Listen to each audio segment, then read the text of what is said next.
Hello friend, welcome to my YouTube channel. तो आज मैं आपको बताने वाला हूँ द्वारका नगरी कैसे डूबी। किसने दिया था द्वारका नगरी को श्राप? श्री कृष्ण ने द्वारका नगरी बसाया, लेकिन आज 4000 साल बाद भारतीय पुरातत्व सर्वेक्षण की एक टीम ने फिर से इस नगरी की खोज में समुद्र के गोते लगाए। आइए जानते हैं क्यों श्री कृष्ण ने द्वारका नगरी बसाई और कैसे यह समुद्र में डूब गई। श्री कृष्ण ने सागर की सतह पर एक नगरी बसाई थी जिसका नाम रखा गया आज द्वारका। आज 4000 साल बाद भारतीय पुरातत्व सर्वेक्षण यानी ए एस आई की एक टीम ने फिर से द्वारका की खोज में समुद्र के गोते लगाए। द्वारका में आखिरी बार खुदाई के लगभग 20 साल बाद एएसआई के अंडर वाटर आर्कियोलॉजी किंग यूएसडब्ल्यू की एक टीम ने फिर से गुजरात तट के पास पानी में गोता लगाकर 4000 साल पुराने बसाए गए इस शहर के बारे में पता लगाने व इसका अध्ययन करने के अपने लक्ष्य की ओर कदम बढ़ाया।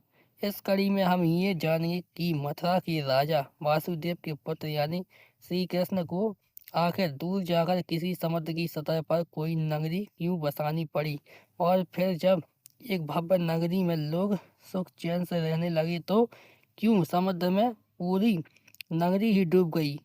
तो आइए आगे वीडियो में मैं आपको बताता हूँ। सबसे पहले जानते हैं श्री कृष्ण को क्यों द्वारका जाना पड़ा। द्वारका को लेकर धर्म ग्रंथ में बताया गया है कि श्री कृष्ण ने जब अपने मामा और मथुरा के अत्याचारी राजा कंस का वध किया तो कंस के ससुर और मगध के राजा जरासंध ने बदला लेने की ठानी। इसके लिए कृष्ण और यादव के समस्त कुल के नाश के लिए मथुरा पर बार बार आक्रमण करने लगा। मथुरा और यादव पर 17 बार आक्रमण करने के बाद भी वह श्री कृष्ण का कुछ नहीं बिगाड़ पाया। हालांकि श्री कृष्ण को इस बात का खेत था कि जरासंध के बार बार आक्रमण करने और उसका सामना करने से धन हानि हो रही है, साथ ही यादव की सुरक्षा भी संकट में है। इस स्थिति को ध्यान में रखकर श्री कृष्ण ने मथुरा छोड़कर कहीं दूर यादव को बसाने का निर्णय लिया। इसके बाद विश्वकर्मा को श्री कृष्ण ने द्वारकापुरी के निर्माण का निर्देश दिया, जिसके बाद केवल एक ही रात में भव्य नगरी की स्थापना समुद्र पर कर दी गई। यहाँ पर यादव का वास हुआ और श्री कृष्ण द्वारिकाधीश कहलाए। द्वारिका के डूबने के दो श्राप हैं। शास्त्रों के कुशल स्थली के रूप में बताई गई द्वारका एक धनवान नगरी थी और यहाँ के लोग अति प्रसन्नता भाईचारा के साथ रहते थे। अब प्रश्न ये है कि जब सब कुछ अद्भुत और सुंदर था, नगर के लोग खुश थे, राज्य का संचालन खुद श्री कृष्ण कर रहे थे, तो फिर द्वारका नगरी डूबी कैसे? द्वारका नगरी डूबने के पीछे दो श्राप का जिक्र होता है। आज के चार धाम में और सप्तपुरी में शामिल इस नगरी को कठोर श्राप झेलने पड़े। आइए द्वारका को मिले दो श्राप के बारे में जानते हैं। पहला श्राप। पौराणिक मान्यता के अनुसार महाभारत का युद्ध भयानक था, जिसमें कौरवों का अंत हो गया और पांडवों की जीत हुई। इसके बाद युधिष्ठिर का हस्तिनापुर में राजतिलक किया गया। राजतिलक के दौरान की एक घटना सामने आती है जिसमें श्री कृष्ण भी मौजूद थे। यहीं पर कौरवों की माता गांधारी ने महाभारत युद्ध का सबसे बड़ा दोषी श्री कृष्ण को ठहराया और श्राप दिया कि जिस तरह मेरे कुल का नाश हो गया, वैसे ही तुम्हारी आंखों के सामने ही तुम्हारी कुल का नाश हो जाएगा। श्री कृष्ण की द्वारका नगरी के डूबने की वजह इस श्राप को माना जाता है। महाभारत के 36 साल बाद समुद्र में द्वारका नगरी डूब गई। दूसरा श्राप।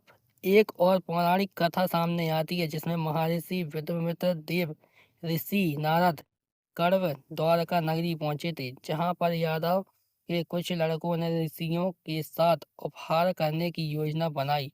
इनमें श्री कृष्ण का पुत्र शाम भी शामिल था, जिसे स्त्री वेश में ऋषियों के सामने प्रस्तुत किया गया।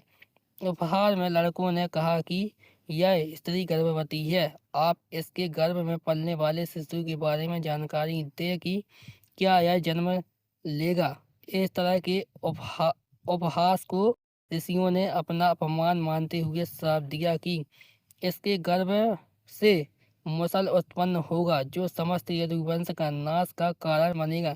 इस श्राप के बाद से ही समय इतना खराब हो गया कि सभी यदुवंशी आपस में लड़ने लगे और लड़ लड़कर मरने लगे। सभी यदुवंशी जब मृत्यु को प्राप्त हो गए तब बलराम ने भी अपने शरीर का त्याग कर दिया। वहीं श्री कृष्ण भी शिकारी के तीर से अनजाने में घायल हो गए। शरीर त्याग भगवान निजधाम चले गए। दूसरी ओर पांडवों को जब द्वारका की स्थिति की जानकारी हुई तो अर्जुन ने द्वारका पहुंचकर श्री कृष्ण के बचे परिजनों को इंद्रप्रस्थ लेकर आ गए। वहीं द्वारका नगरी देखते ही देखते समुद्र में समा गई। अगर आपको मेरा वीडियो अच्छा लगा हो तो वीडियो को लाइक कीजिए, चैनल को सब्सक्राइब कीजिए और वीडियो को ज़्यादा से ज़्यादा शेयर कीजिए।